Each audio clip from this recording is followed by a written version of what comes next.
Well, let's hear some more about this weekend's by-election from Dr Nick Economou. He's a senior lecturer at the University of Melbourne School of Political and Social Inquiry. He joins us from our Melbourne studio now. Dr Economou, thanks very much for talking to us. My pleasure. There's a big field in this by-election, but essentially only two candidates that matter.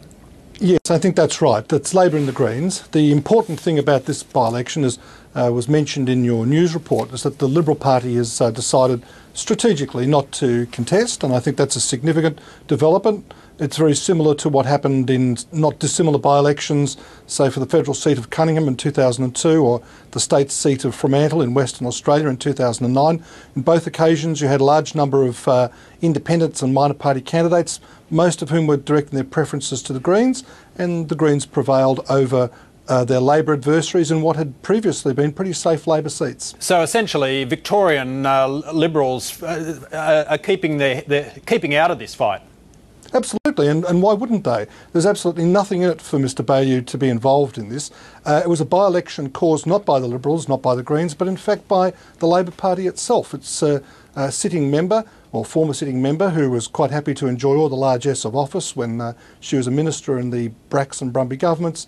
Once she had achieved the minimum parliamentary service she needed to get her superannuation entitlements, has left the party in the lurch, potentially causing real damage for the Labor opposition leader Daniel Andrews, and also, by the way, federal leader Julia Gillard as well. So basically it's a by-election that Labor really could have done without and really ought not to have to contest. It's the product of the hubris of the former member. OK, so the Labor Party in Victoria is facing problems on two fronts. One is a protest vote, but from the other side it's also got the changing demographics of a seat like Melbourne to contend with.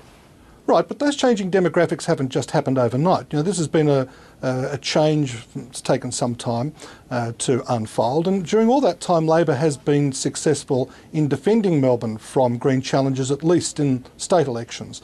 Now, admittedly, in the last federal election, Adam Bandt did win the seat, partly because of the instability again caused by a retirement of a long-serving sitting Labor MP, and also too because the Liberals at that stage decided that they'd direct their preferences to Mr Bandt. Now, this by-election I think is causing a lot of interest and a lot of attention, partly because by-elections are interesting, partly also because of the instability occurring in Canberra. But I would point out that even if the Greens do win on Saturday, it's likely to be just a temporary situation where the Greens hold Melbourne. Once the Liberals come back into the contest, as they will in 2014 at the next state election, and if they continue the previously held policy of directing their preferences to Labor, Labor will regain the seat. But what's interesting is the turmoil and perhaps damage to the Labor brand that could be caused by an outcome that's dominated by the Greens on Saturday. OK, will it be significant then, given that the Greens may not be able to hold a seat if they win this weekend, they might not be able to hold it at a general state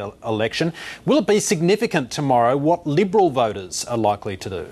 Yes, indeed, of course, because there's about 25% of them, and they won't have a candidate that they can vote for directly. And the question is, what will they do? Will they flock en masse to the Labor candidate, or will they spread themselves out over the other 14 or 15 candidates who are running? I suspect that the Greens may pick up a fair slice of those freed up Liberal voters, for want of a better term.